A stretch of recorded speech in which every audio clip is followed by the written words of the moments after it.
Just to let everybody know, I am also 6'4". What? Standing on top of a table? Good evening, good evening. I am Mr. Brad Chester. This is Mr. Brian Horton, and we are here to literally talk about anything. Literally anything. It is going to be a randomness of random tonight. I wanted to just talk about shows that are on, 40K that's on, AOS terrain, apparently. Oh, no, 100% we're starting with that. Well, let's start with that. You tell me about this because you were pretty excited about it. So, not that this is like a foregone conclusion that at some point 40K will go to this, but I kind of like some of the universal rules that they put here. They have the obscuring thing, which AOS desperately needed, but I like cover. The universal terrain abilities cover. Subtract 1 from hit rolls for attacks that target a unit that is behind or wholly on this terrain feature unless it is charged or has the fly keyword. I love it. State that again. So, cover. Subtract 1 from hit rolls for attacks that target a unit that is behind or wholly on this terrain feature unless it is charged or has the fly keyword. So therefore, if you're in area terrain, something that we don't have in 40K right now, hey, guess what? You're targeting a unit that's wholly on that piece of area terrain. It's -1 to hit. It's got cover. I'd rather have that than the save. Cover's like so wildly easy in 40K right now. Yep. I like that they have impassable terrain. Impassable terrain is exactly that. Can't move over it, can't move through it, can't move on it. Impassable. We need so much more of that. Oh, God. Absolutely. Their obscuring is a little bit different than 40K's. A unit cannot be targeted by shooting attacks if it is behind or wholly on this terrain feature unless it has the fly keyword. Plain and simple. If you fly, you can be shot from behind stuff if it can see you. Their fly's different, though, because their fly works like aircraft.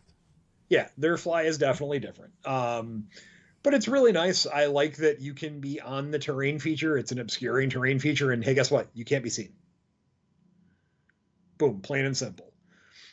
Place of power is something that works only in AOS, but heroes within 3 inches of that terrain feature can use its activate place of power ability. Faction terrain has place of power ability. I wish we would. The thing is we could do that in 40K, though, because in 40K, you could have, like, the monument right now that gives +1 leadership and stuff. Yep. I would love to have us have, things that are activated by your characters being near it. You know what I mean? Yeah. And then there's plenty of stuff that we could do. And let alone you could do a lot of that with the stuff we don't see in 40K is the faction terrain, right? We don't see the Death Guard items. We don't see the Chaos War Shrine. We just don't see that stuff. It'd be nice to see. It's because the sucky part is it's the same problem we had in 9th and partially in 8th. Is if the terrain is either one of two things: is it blocking or not blocking? Period. If it's not a wall, I don't care. You know what I mean? And we could have more. And I wish we did, because especially in 9th, they put out all these pieces of terrain that we could possibly use, and then we use none of them. Yep. And then the one that I like a lot as well is unstable. Models can move across, but cannot be set up on or end any of their move within 1 inch, of a terrain feature that is more than 1 inch tall. Basically, stuff like pipes and barricades would be like, yeah, you can move right over them, but you can't stop on them. Italian restaurant. Table grants 4++, and a 4++, no one dies. Hiding got a table, Italian restaurant. Literally all movies. Yes. Bullets cannot penetrate half-inch thick wood from an Italian restaurant. I don't know what they're lined with, but... Well, back in the 50s, they made all Italian restaurant tables bomb shelters. Yeah, exactly. But I would really love... The thing is like, fantasy has had even though they had less terrain for the longest time, did have more interactions with terrain than 40K has had for a long Yeah, time. they had a lot of mysterious terrain that did X, Y, and Z. There was, I think, 6 different effects that could hit the terrain if I remember correctly. Yeah. Um, and it was just it was random, but it was at least kept things a little more interesting. Like, ooh, that forest is mysterious if you're in it. It grants +1 to cast. And I mean, I hated it sometimes and I loved it sometimes in 40K when we used to have, it's a long time ago. yeah, it was a long time ago. But we used to have, dangerous terrain. You used to have entire boards though that were when you had goddamn, why can't I think about it? The whatever hazardous worlds. What are they called? So you basically things could just attack you. You went into a forest and you had a chance that you would take damage because shit would just try to eat you. So I just wish we had more rules, to be honest with you. You know what I mean? And like more interactions with some keywords, because I wish some keywords weren't a detriment. Yes, fly was wildly too powerful for a while, but fly is literally a detriment now. It is a negative keyword if you don't have infantry. Yeah. I mean, it's one of the things that we will see as time progresses if they edit that a little bit, change it up a little bit, because it'd be nice to see. I was talking with Zuber earlier, and we were just talking about, what would be a good fix to ruins to where beasts, cavalry, and all that other stuff could move through it. And he was like, what if we just, they're fast moving things. What if we took 4 inches off their move? And I'm like, that's a potential fix that would be okay, because at least that way when we're playing on, if you're playing in the US and you're playing on the GW ruins boards, everything is move around, unless you're infantry. Playmaker, those are fake words you just said about all-terrain. Nope, that was just a long time ago and you were a child. Yeah. KR, you're right on the big tournaments for fantasy. You're like, they had one board, one mission, so no sugarcoat it. Locally, for sure, in a lot of places I went to, really expanded. Fantasy Battle became where you're playing it was really how it was, because it almost became house rules for most of their stuff. Yeah. For a long time. That was, 5th, 6th, and 7th edition, I think it was. 8th edition got a little bit structured. Yeah. It was definitely different. I mean, we're somewhat lucky in 40K that we have had a decent mission, even though it's not spectacular. We've had a decent mission packet for all of this edition. Yeah, I mean, and the thing is, it's just like Mike says, because it's a shame that out of all the types of terrain, the all ruins that is the suggested match play layout. And at 100%, it'd be nice to have the -1 to hit forest and stuff again. And the thing is that you want stuff that blocks line of sight, because blocking line of sight is the key. You know what I mean? So you move from place to place. But I'd like to see different pieces that maybe, block line of sight, but also do something else would be nice, So I'm a huge fan of I like barricades and crates and shit like that. And I'd like to, like to see more things that are impassable and stuff like that. They create different things that you have to do. So impassable would open up some different things, because then, infantry with fly would be intriguing. Yeah, I mean, it's just like I like stuff like crates because of the fact that people couldn't move through them. Even just that itself just gave you a little bit extra, because things had to go around. So it like Corey, yeah, the short ruins rules, yeah. I mean, they basically make it so that they want to make it scenic but not count as anything is really what the reason they did that. And I do like the GW terrain layouts. I like the fact that they gave me places that you can move through with mounted, with vehicle, with monsters, and have some cover, because it used to be just stand in the open and make it happen. And I want to do that. You want to be going from, piece to piece. But I would like to see some different rules on that. Yeah, I mean, and we have a lot of them already. We just don't use them. Yeah. I mean, it'll be neat to see where things shake out as the edition keeps changing for 40K. I'm always willing to listen to change, and I'm always willing to adapt to change, unlike some people. Things come and go. There's ebbs and flows to everything. You and I have been playing this game long enough with seeing models come and go, terrain come and go, the additions come and go. I'm going to go wall on this. KR, 100%. I was about to talk about those pipes that used to supercharge your flamers. Darka, temporary terrain is super fun. The problem with having things that, because we used to have rules for being able to destroy terrain. The problem is that for the judges, it's a pain in the ass, because it always was if two players didn't get completely along, it was always a potential argument for what it was, what it did, what it ended up being after it was destroyed, because it almost always left some sort of remnants of what it was. And that's just a nightmare for your judges, to be honest with you. Now it'd be kind of fun if you could destroy, like if you could remove a ruins. Let's just say, hypothetically, this is very hypothetical. When you're done, there's still that footprint there, because for the most part, we've all adopted the GW acrylic or cutout or cardboard, whatever you put down, to where the building goes on top of it. You can take the building off to maneuver models and move things, and draw ranges and stuff like that. So now if you could blow up a ruin and go, and that's the crater that's left behind of area terrain. Yeah. Knocked up the crown. I mean, the structures are pretty cool, man. Like Brian was saying earlier, I would love to see more of the faction stuff being able to be used in a certain way. So, I have chased somebody down with a Tau trench line at one point in time years ago, so it was good. I'm actually, oh God, the stupid fall line or whatever the hell it is. Oh yeah, the tide wall, yeah. Tide wall, yeah. KR puts, I agree with this 1,000%. Because CSM just got a strap, just like Chaos Knights do, where a demon engines can move through a wall. It's effectively the same thing as the Chaos Knight strap. I would like to see that as being a universal strat and just make it expensive. You know what I mean? If you want to do it, make it to probably 3 CP, to be honest with you. But one of your 2 CP, give that to a Baneblade. I saw somebody put that up there. That'd be so much fun.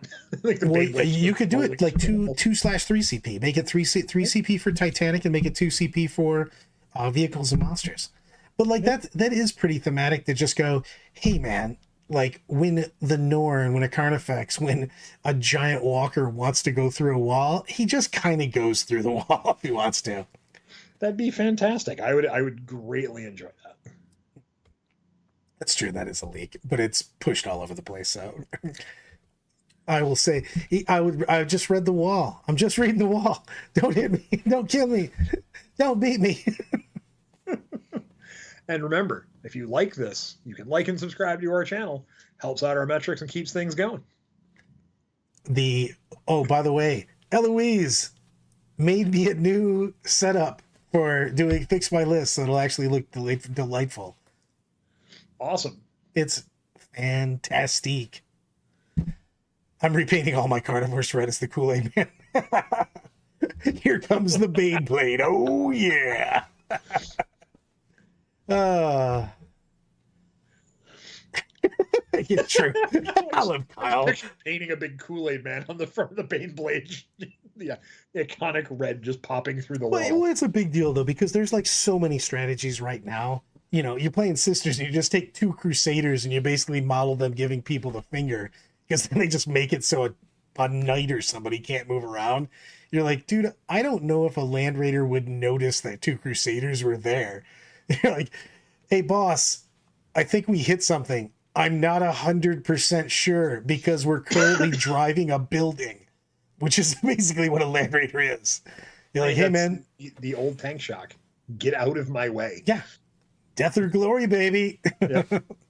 You want to move, or do you want to get run over? I'm going to try and plant a bomb on you. Go for it. I miss tank shock so much. Yeah. It was such a great rule.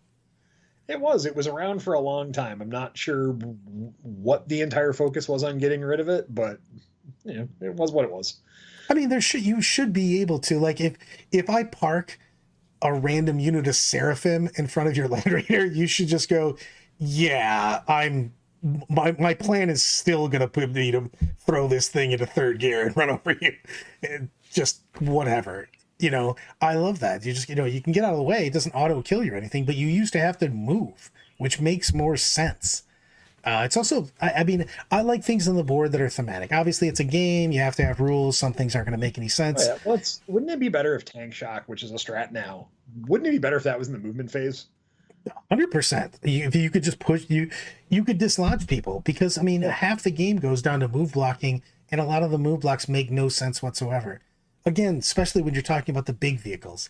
I mean, things like Bane Blades. I really feel that the Land Raider was just someone got lazy and just put the barracks on tracks and just said, let's just go. The guys are already there. We'll just put tracks on it. We'll just move them. I get a couple extra minutes of sleep because the vehicle takes me with it. Ah, it's good times. Good times. If you place a piece in the center of the table, your opponent can throw their next terrain piece from 6 feet back and wherever it lands, it stands. Actual rule. Ah, I'm gonna be wildly drunk at this tournament. It's gonna be awesome. So, what do you got this weekend? You have I got nothing this weekend. Nothing this weekend. Next weekend, I'm going to the North Carolina Ninja Assassin winner takes all Highlander dual wielding axe mayhem tournament, and then I'm going to Rocky Top the next week. nice. I think I've added like a couple words each time I've said that tournament. I think the dual axe wielding was new this time.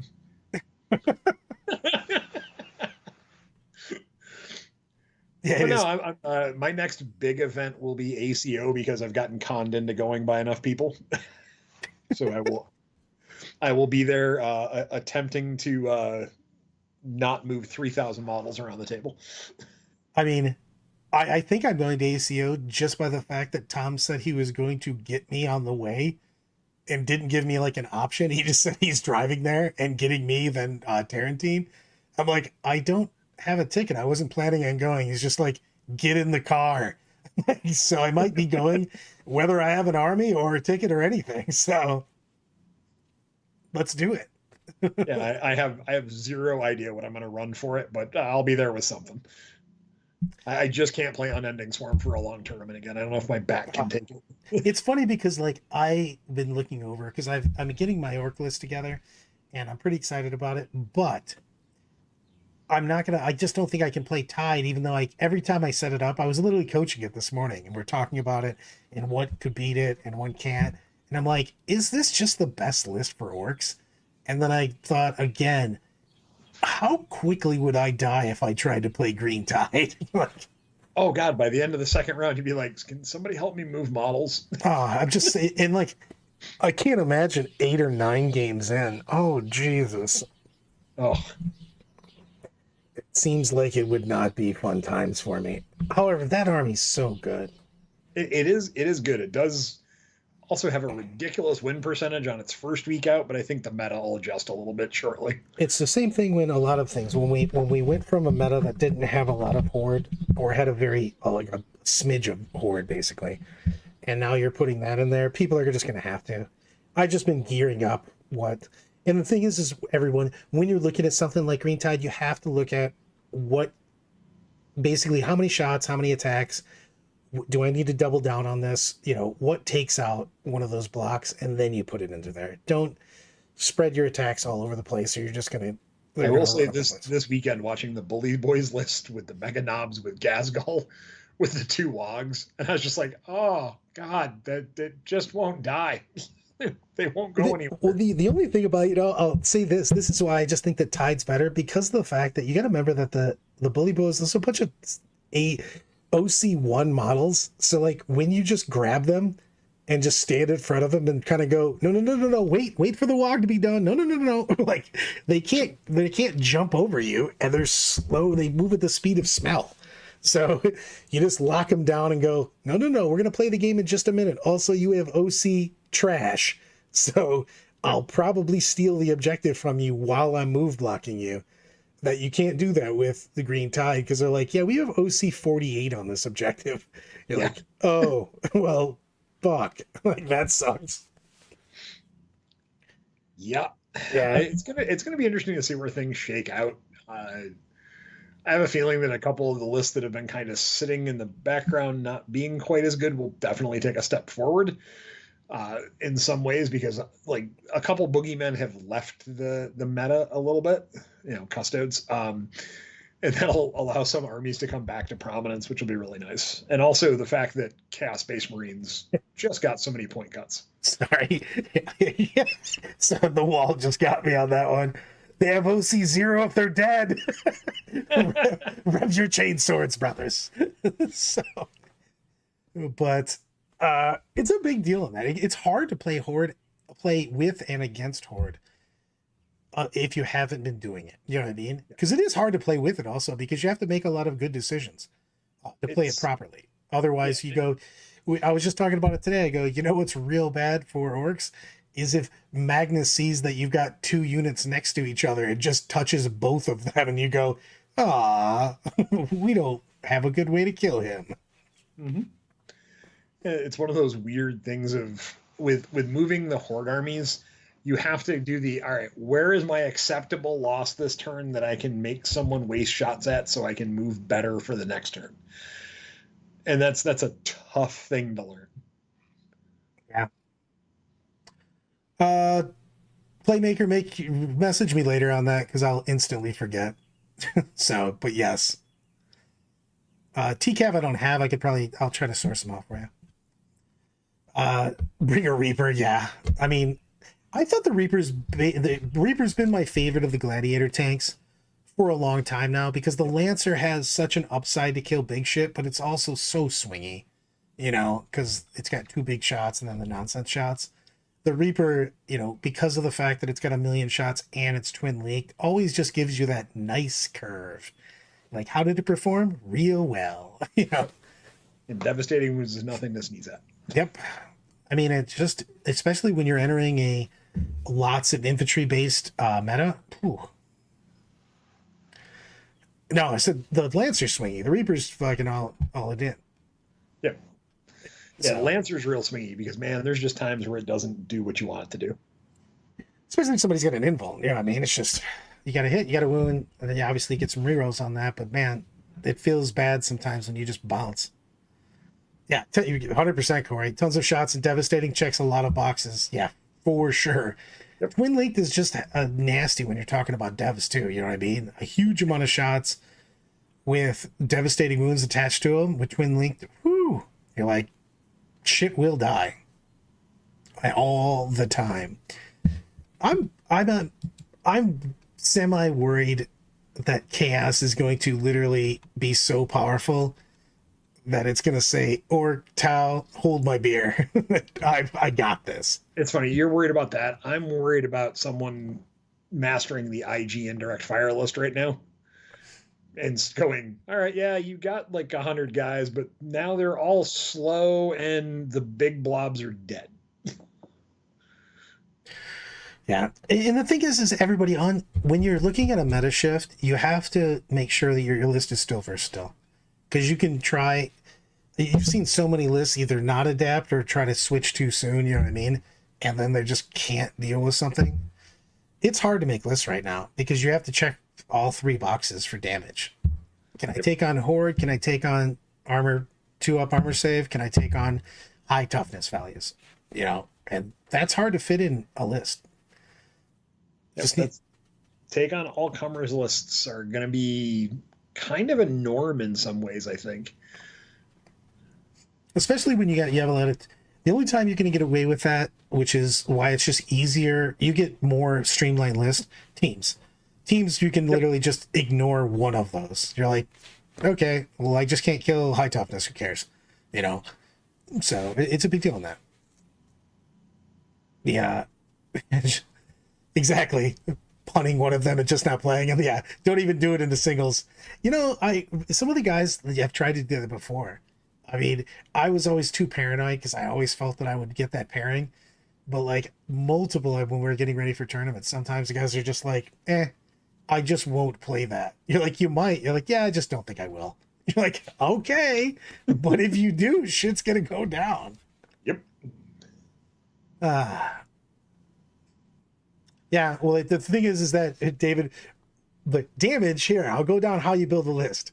You have to have the 3 types of damage, but there's 3 things that go into making a list. One is damage that has 3 subsets, and then you have move blocking, and scoring.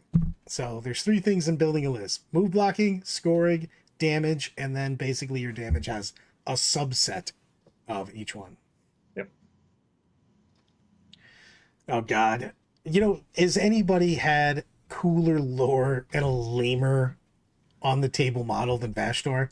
Oh, but the model's so cool looking. He also has crazy lore. The dude's Yeah, literally they did an entire series to introduce him. It was fantastic. And then he's just a dud on the tabletop. Yeah, he's bad.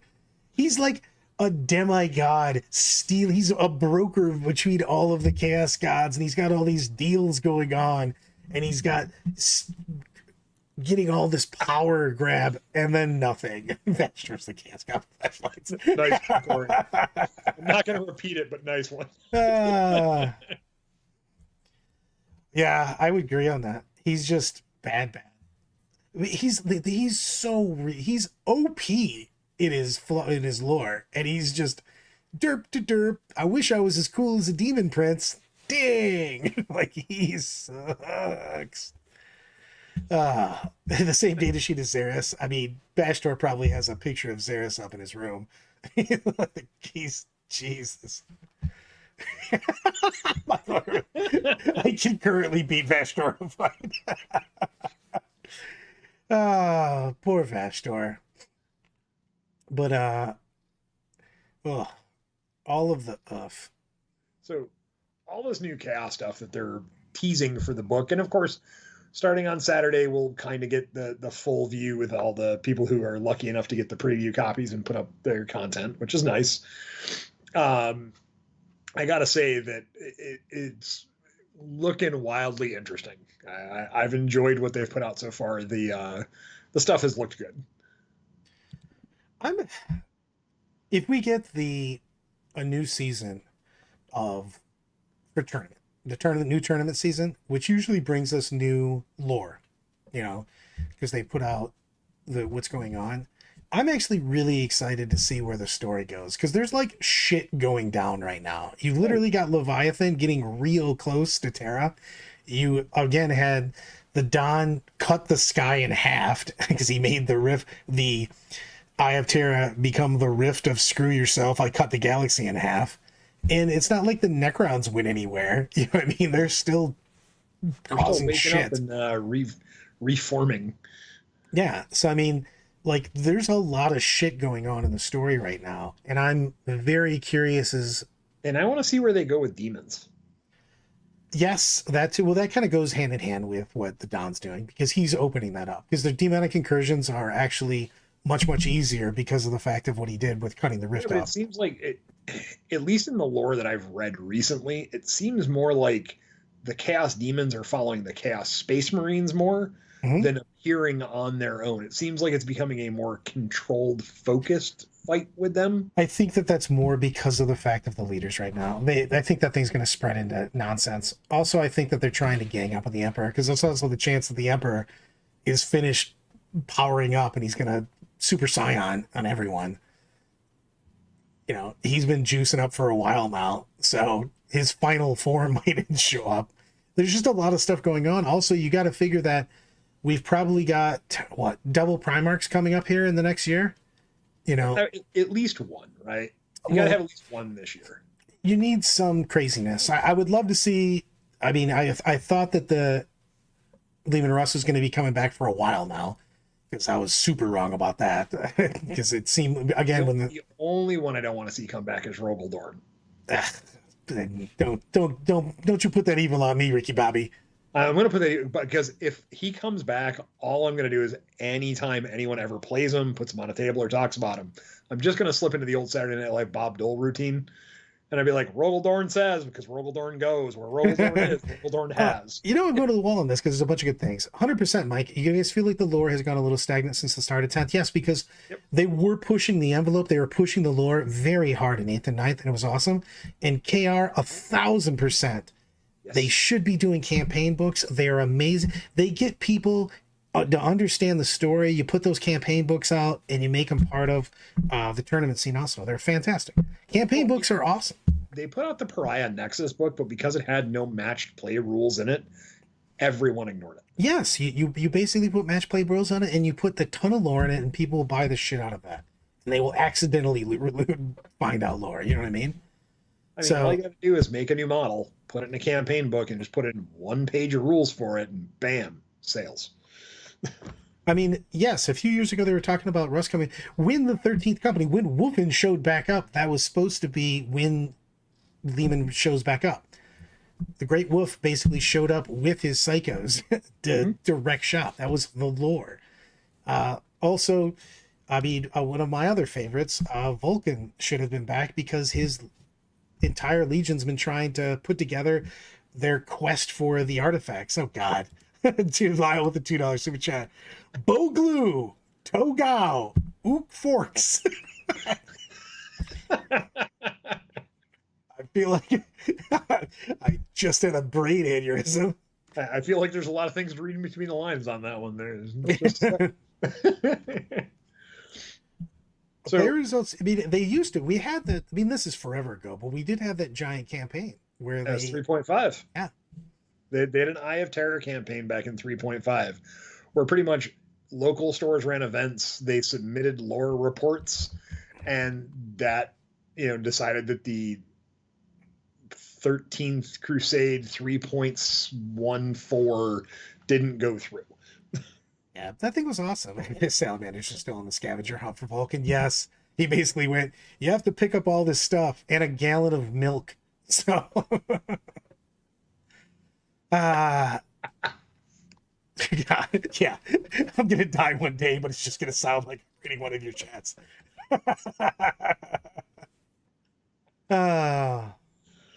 Love everything about this.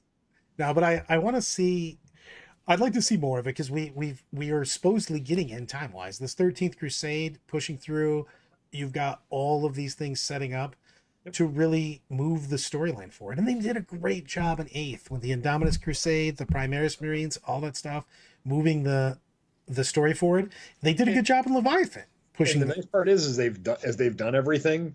Yeah, I think as they pushed in the last 2 editions, we got new armies, right? Or could they push in the edition and give us something new? Yeah, 100%. I'm already bummed now because KR brought up campaign books, and I just want them. Like, so I have a feeling we'll get them. It seems to be that in the first year and a half of the edition, you don't get them as much. And then they start pumping in the later half of the edition. Yeah, but at the end of 9th, they had literally put the brakes on a lot of the lore for a little while, though. Because I'm just disappointed because I thought with them bringing back the Lion was going to supercharge the storyline forward. And they just kind of haven't. His book was also sick. Not his codex, but his actual novel. It was boss mode, you know what I mean? And it really pushed things forward. I thought they were going to knock it out of the park and push forward with the story. And maybe we're waiting for new tournament stuff at that. But I think that you could do a lot of that with a campaign book. Drop a novel, drop the campaign book. You know what I mean? I think it'd be sweet. Uh-oh. Horde made a Kirsto's list for you so I don't have to move a lot of models. Oh, God. And my response is, hey, I can play a Biotitan and a whole bunch of monsters and not move at all. Well, you play a Biotitan, you can't move because I don't think he can move on GW terrain. You choose where he's standing, and he's like... That is an FLG event, so therefore it's player Oh, play. Jesus. I can move around that. You put terrain... You literally place him before you place your terrain, and then you place your terrain around him. You need a big walkway for your Biotitan. It needs to be a 1 foot by 1 foot walkway because that's the base that I have on. He's so ridiculous. Big shit on the board. Also, player place terrain.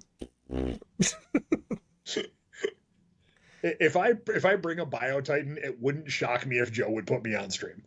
I could see that. I mean, has anybody put a Biotitan on the board? What is it even cost right now? Fun game, but I haven't put it on a board seriously at all. No, in a tournament. Has anybody put a Biotitan on the board? What is the cost of it, anyways? It's like 800 and something. Hold on. Luckily, the GW app is not too far away on my phone. As usual, I don't know where my phone is currently. That's why we don't call you, Brad. It's somewhere around here. Yeah, I want to say it's 810 points. Of course, I didn't update my app, so it's going through the hey, I need to update the world. Joe did have one on stream. He does put the wackiest shit on all the time. If you want to be on Joe's stream, you can just play some wacky shit and you will get on stream for sure. Especially if it's painted well. Using fixed layouts of BAO here, I hope so, man. You guys really updated your. I don't understand why they don't bother with. They should be using fixed terrain now because you guys have enough of that terrain to be fixed terrain. Yep. I mean, you guys upgrade you again. I've given you props. I give it to you again. You guys did a ton of work on your terrain from last year to this year. You guys have so much more shit. So I'm just surprised they haven't switched that. I remembered the BioTitan's point cost correctly. It is 810 points. God damn it. Hey, Brad, I have a major I'm looking at spending a lot of money to go to soon, but the event has some crazy rules. Do you have any opinions on such a situation? Well, luckily for me, I'm going to a couple events, and I'm not planning on spending a lot of money on because I told everyone that I'm legendarily poor, and if I go to the event, I'm literally staying at someone's foot of their bed and, and drinking protein drinks and whatever people don't eat. I'm just going to be a raccoon in the dumpster. All right. So while you're at Rocky Top, remember, Brad does a little bit for a ham sandwich, but when it's a turkey sandwich, he'll do a little bit more. That's right. it's all of the things, some of the stuff. Now look, the BioTitan's 810 points. So I have not read his stat line in a while. So I'm just going to go over it real fast because we're randomly talking about things. Movement 12, T14. It's pretty good toughness. 2+ save, 30 wounds. 8+ leadership, OC 12. Granted, he covers half the board. I was going to say, his OC means nothing because if he's on the objective, you aren't. But so he's got a 5-up invul save, which is reasonable. His bioplasm, 3d6 torrent, 12-inch range, strength 7, AP -2, 1 damage. His 2 dire bio cannons are 48-inch range, blast, d6 +6, 3+ to hit, strength 10, AP -3, 3 damage. He's not terrible on that side of things. He's fucking awful. I know, he's so bad. You're so he's almost as good as an exocrine? Yeah, he's almost as good. His Titanic size are the ones that get me. They are 8 attacks, hit on a 3+, strength 20. I'm gonna go with this, strength 20, AP -2. D6 +1 damage. Dude, he might be in it. And then he has Lash Whip Pod, which is 10 extra attacks that hit on 3s that are strength 5, AP -1, 1 damage.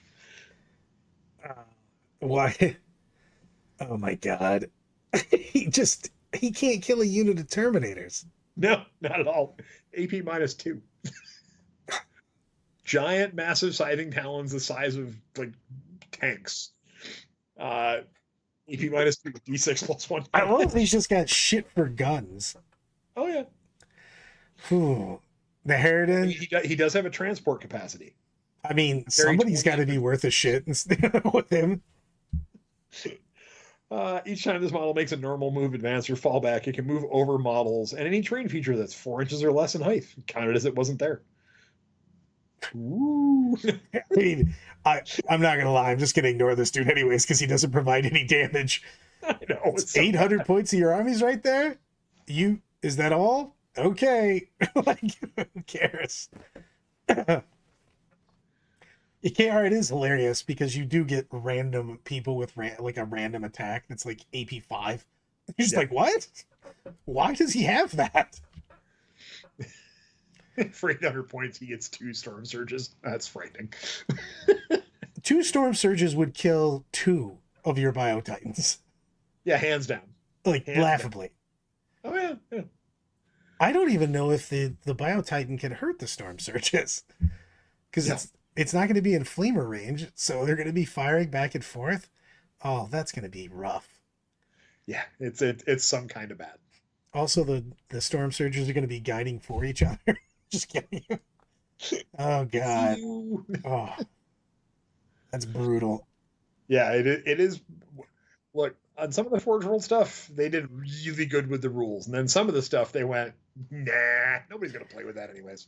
Especially some of the big shit. It's just so whack. I mean, like the Warlord Titan, for instance, has what, 2 guns? Like he's just, you're like, that guy's super durable. Like no one cares. They're gonna Connor McLeod him. No one's fighting him. Yes, contributing to the brand sandwich fun. Go blue from probability. And again, please like and subscribe to our channel. It helps out our metrics and keeps us going.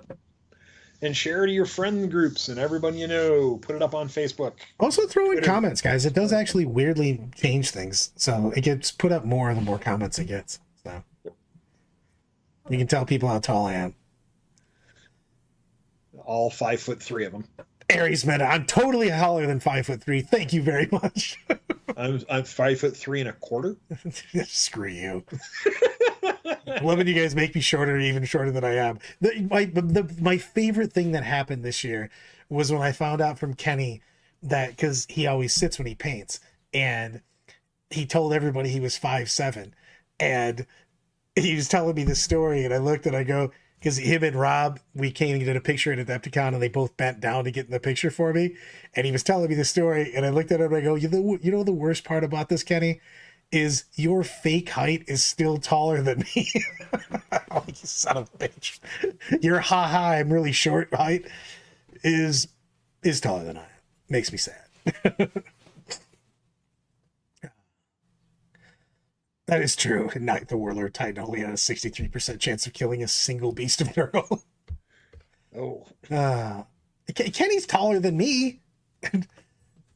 Like by 7 inches or something. He's over 6 feet tall. Yeah. I was like, he's 6'1" or 6'2", yeah. But Rob is a lizard, man. He is. He is gangly. Look, I'm a steely. Did I tell you what happened this year? This is a good story. So, I'm a steely 5'6" as long as I'm wearing my shoes, and every time I have to get a new license, I was adding a half inch to my height. And I was up to 5'7.5".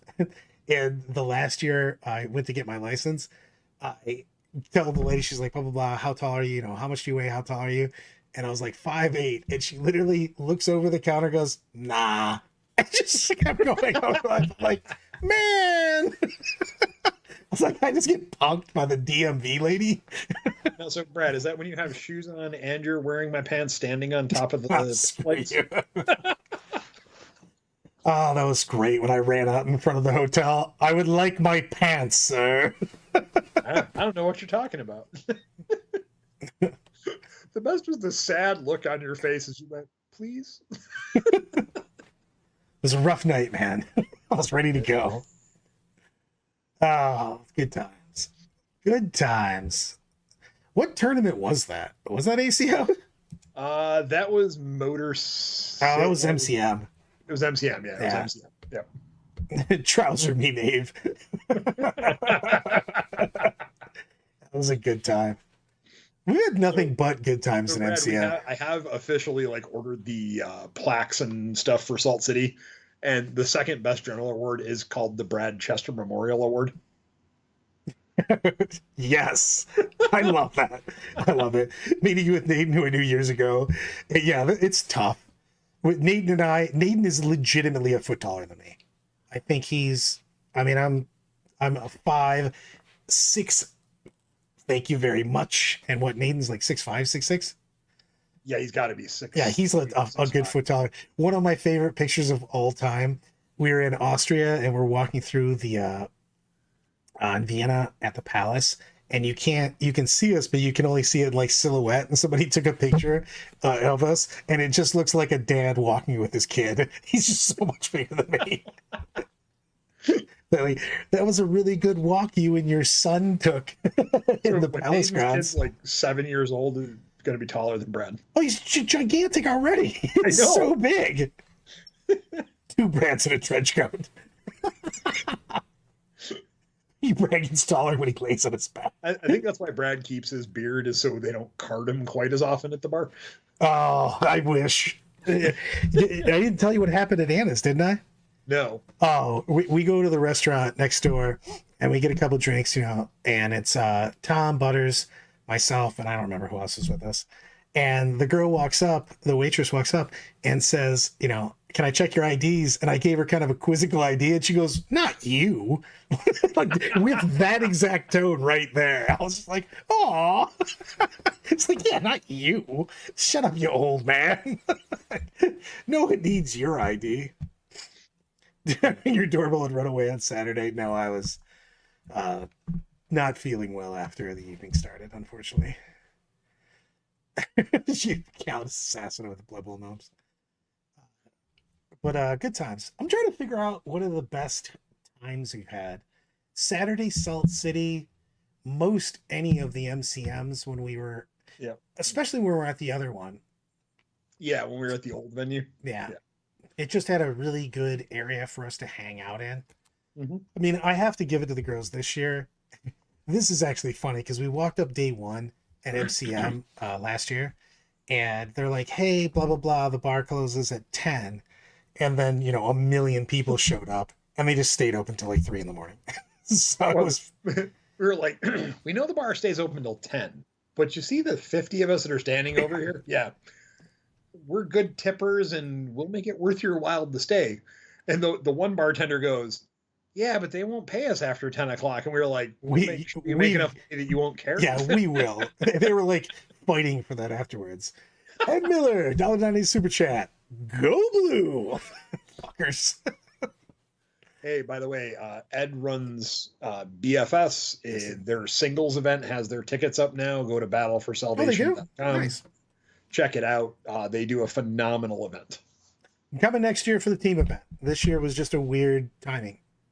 So, and I know where not to stay in the hotels now too. Yeah, you never stay at the West Nyack Inn. All I'm saying, I know that's where you stayed. It is the worst hotel by that place. It was literally, as I keep explaining it to people, it was very meth friendly. Yeah, I got TJ talked me into staying there once. He's like, oh, it's super cheap. It's not that bad. And we got there and I'm like, dude, I'm fearing for my life getting out of the car. I mean, true story, Lyle. Brad, you didn't go to BFS this year because I didn't buy you a ticket and tell you were going. So I have just gotten in a car and went places that I didn't know I was going. I've been kidnapped multiple times for tournaments. Get in the car. Where are we going? Like, this seems far. So Brad, has anyone talked to Toledo Game Room for an event for us to run out there late June, early July? Yes, I talked to Darrow, who said he was going to talk to Julie about what they have going on, because Julie takes care of most of the events. Nice. Because we decided we're just going to call it the Birria Taco Open. I love everything about this. K-Howard, top 5 in a few weeks. Bronze, Orcs, Tau. I know that Tau got points, but they're still amazing. Does it count? Chaos doesn't count, does it? Yet? How many weeks do we have for Chaos to come out? Do we know? 2 weeks. The pre-orders are Saturday, so 2 weeks. Then CSM. I think CSM is going to be number 1. Kenneth Smith, $1.99 super chat. Meth friendly is better than crack friendly. I mean, I think that they were really letting any hardcore drug in. Yeah. They were pretty pro drugs. It was a sketch place, man. It was very frightening. We also walked a lot in that area, so. Thanks. Awesome. That's the shout out. Very nice. Very nice. Is Brian running Frogtown now? I have no idea. I don't know if the official Frogtown is happening, but we're talking about doing something in Toledo because Zuber and I want to go to Toledo. Guys just want to go for tacos. It's terrible to say, but man, those birria tacos last year were some of the best tacos I've had in my life, and I just want to come out to have those tacos. I love that you're like, we should run an event 8 hours from here. Why? El Camino is where we're going. And the queso, oh my God, I could bathe in that queso. It was so good. It was fantastic. I'm a fat guy. I like food. If there's good food somewhere, you can probably talk me into going. Corey, we definitely need to do a tournament at Put in Bay. It'd be tough to get it because they've made things so much more expensive than they used to for doing anything over there. Put in Bay is like our island touristy party central kind of place. it would be nice to have something there. It is indeed Ed from Battle of Salvation. I've traveled longer for worse food. We definitely have. Everything about it. And that's the thing is, I mean, a lot of times you travel and the tournament is so secondary to how easy is it? How easy is it to hang out with everybody? Is it centralized? Is there plenty of places to eat and drink? You know what I mean? You're like, also, how is the table set up? You're like, what are you talking about? Oh, yeah. We played some 40K too. You're like, whatever. That's why a lot of people ask me about Du Bois, and they're like, "Oh, what are you doing for Du Bois this year?" I was like, "Oh, I have no idea. It's a drinking party where Warhammer gets played." Yeah. I mean, one of the best things is literally the night before the tournament even starts. Just chilling out. If you come for the doubles event, which is very much a fun event at Du Bois, that's a good time. But that time after the doubles event, when I'm kind of got everything set up and I'm just ready for the next day, and we order a metric shit ton of chicken wings, and we just sit around and have cocktails until the wee hours of the morning is a good time. I mean, Saturday at Salt City might have been one of my favorite nights, especially in recent history. That was a phenomenal time, and it's going to be even better this year at Salt City with saltcitygt.com if you haven't signed up yet, because it's my birthday weekend. Yes. So on that Saturday night, we may be having a little bit of a Brian birthday party. Oh, it's KR's birthday weekend also. Nice. You just show up, brother. It's Syracuse, New York. It's super easy to get to. Lots of convenient flights. I mean, my favorite is trying to explain what we did on Saturday. Like, I don't know. We just hung out. So, honestly, we sat around, we talked 40K, we had beverages, we TP'd Zuber, we talked about hobby stuff, hanging out, all different kinds of stuff. It was really just a bunch of people with a lot of similar interests having a good night. Yeah, we were there and you did it. Here's one of the things that I really like, because we finish early on Saturday, which made me ecstatic. So we had plenty of time to do shit, which was just really nice. It's in a hotel, yes. Yep. Yeah, we're in a different venue this year for Salt City. It's really nice because I was talking. Brad's going to get a good chuckle out of this one. We were talking with them and they were like, yeah, we've had gaming things in here before. So when we open for breakfast, we're just going to open the bar right at 8 a.m. And I went, I like everything about this. So I can't race Zoobs to the bar to see who's going to get it open first. I mean, you can still race them to the bar, but we might be having Irish coffees at that point. Yeah, it was fantastic. No, I just love an event that has convenience. You know what I mean? And I like things to be centralized because it doesn't just force people in, but it gets people to hang. You know, yeah. The more you can keep people together, it's just really nice because you're going for the experience of it. You know what I mean? Yeah. And the thing I tell everybody, like things like Adepticon, Salt City, Du Bois, Motor City when we have it again next year, in a lot of the events, we are there to play 40K and have a good time. But the biggest part of it is hanging out with our friends, making new ones, and that camaraderie of similar, like-minded people together. It's absolutely fantastic. It's what we do. All of the things, some of the stuff. Sometimes you got to do things. So what's the date on it again? August 9th, 10th, and 11th. You guys know, yeah, I'm saying, KR, show up. We will get you phenomenally blackout drunk. Also, you apparently have eagle eyes now. He's like the Terminator. He's got brand new eyeballs. You just can see into the warp. Just fucking. I'm the only one that can't see shit around here. Did I tell you what Stiggs did to me this weekend? No. What did you do? We're painting, and I'm trying to do those Gretchen, and I'm just like, God damn, these small models are wildly hard.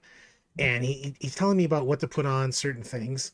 And I'm just like, I don't see any of this. And he just pushes me over and he's got one of the big magnifying, lights. And he's like, look through this. And I'm like, oh man, there's like a skull on his chest and all kinds of other stuff. He's like, your blind ass needs to get magnifying lenses when you're painting. You can't see shit. And then he shows me a model he was painting for a commission. And goes, look at this again through here. And I'm like, oh man, you did a bunch of highlight, lighting effect on these rains and something else. He's like, yeah, it's nice that you can now finally notice. It's like, I spent so much time and your blind ass was like, look, a model. So all of the things, some of the stuff. Eyeball surgery number 2 is tomorrow. Nice. Care, we have the same birth date. Oh, that's all of it. Celebrating their 60th birthday. Young lads. I guess there's a couple people older than me. I feel like I'm older in my body's age. I'm aging in dog years. 9 model tiered list with the Biotitan. I think I can do better. Jesus Christ. I think I can get those numbers up because I have 2 Biotitans. It's funny because I want all of the trash, but my body won't let me play the Horde anymore. But that's still where my mind goes. How many just nonsense things can I put out here? I did advocate earlier today when we were doing some Fix My List for some big models, and Eloise legitimately goes, what did you do with Brad? You were definitely not the real Brad. You just said that you should take expensive things. That's crap. I don't know. I think, dude, I don't know why my head just went to this, but I still think that CSM is about to get bonkersville. I agree. As long as if their points stay in line with similar to where they are now, and they don't do crazy, it'll be really neat because I kind of want to see the Mauler Fiends run through a wall. I mean, I think those dudes might be legit if they can go through walls. Mauler Fiends are actually low-key, like, pretty badass. Yep. The problem is movement. It's always been a big thing. I'm going to drink at Salt City and take 3 Lord of Skulls and the new CSM down. Nice. Nice. Even with a Lord of Skulls trying to run through a wall, I don't know if they could still get through the wall. That is a big model. It's massive. It's long. You know what I mean? It looks like freaking Optimus Prime on crack. It's just so long and ridiculous. Trip Mauler Fiends, Trip Spider Bots. From what I've seen, that could be a real thing. I'm taking 2 Aries and trash. I love all of these lists. It's all right. We'll, at some point in this year, as Brad gets ready to come to Du Bois, we're gonna put up like 3 or 4 lists, and we're gonna let the community vote on which one of the lists he has to play. God damn it! I don't even know how that happened. By the way, I just agreed that I would play whatever you gave me, and now it's just a thing forever now. I mean, 100%. I won't make you play with a Toxicrit again this year, though. Oh my god, that thing was so hard to play with. Every time you went to move it around the board, I would just hear from across the room, God damn it, it catches on everything. It's impossible. I had a movement phase. I was actually, one of my games, the last game of day 1, I played Matt Aaron, and he watched me moving, and he just like, are you going to finish? I go, no, that was my whole movement because I had to pivot around because of these stupid arms. I moved the model about 1.5 inches and I pivoted 9.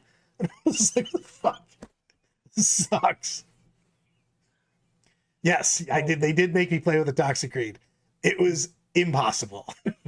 Made him play with a Toxicrin and Moloch. Moloch. I kind of like the Moloch. I'm dropping him all over. What else did I have out of there? There was something else that was super weird. So. Oh, no. Anything. As long as you're partying, who cares? Yep. 18 Nurgle Plague Jumps without breaking anything? Not a chance. Yeah. I just recorded the last recap video with Matt Aaron about Adepticon, and he did state I broke 0 models of the army. That's because he was there with you the entire time. Yeah. I was drinking the entire time. I can't be stopped. I'm like a juggernaut. So, of course, I'm going to promote the Salt City GT like we've done a few times already, but www.thesaltcitygt.com, August 9th, 10th, and 11th. We have tons of different events, not just 40K. We also have Age of Sigmar, which will be Age of Sigmar 4.0 at that point, Warhammer Old World, and Marvel Crisis Protocol. And if I can find a TO for it, we will definitely be having Kill Team. Unfortunately, my TO bailed at last second, but we'll try and get someone to do it for us. And of course, Brad's going to promote the Lorecast. 40klorecast.com. Show up in the Discord. Show up, download it. We come out every Monday with a new episode. Also, Kill Team's sweet. Yeah, I like Kill Team. I actually been building terrain for it this week, so it's hopefully if anyone in the community knows someone in the Northeast that loves Kill Team and would like to come. You know what I should also do? Make myself actually be able to pay the light bill. Coaching. I'm available for coaching. Bradchester1@gmail.com. Send me an email and I will set you up with some coaching. That is what I do. I should probably mention it every once in a while so that I don't end up living on the streets. So seems like a good idea. With that, 100% cares on the Lorecast on Discord. That's my favorite Discord right now because they get into because I'm such a fan of lore in the first place. We get into some really cool things. My phone, I found it somewhere over there. On that note, for Lyle, stay milky. Queens wave it out of here, my friend.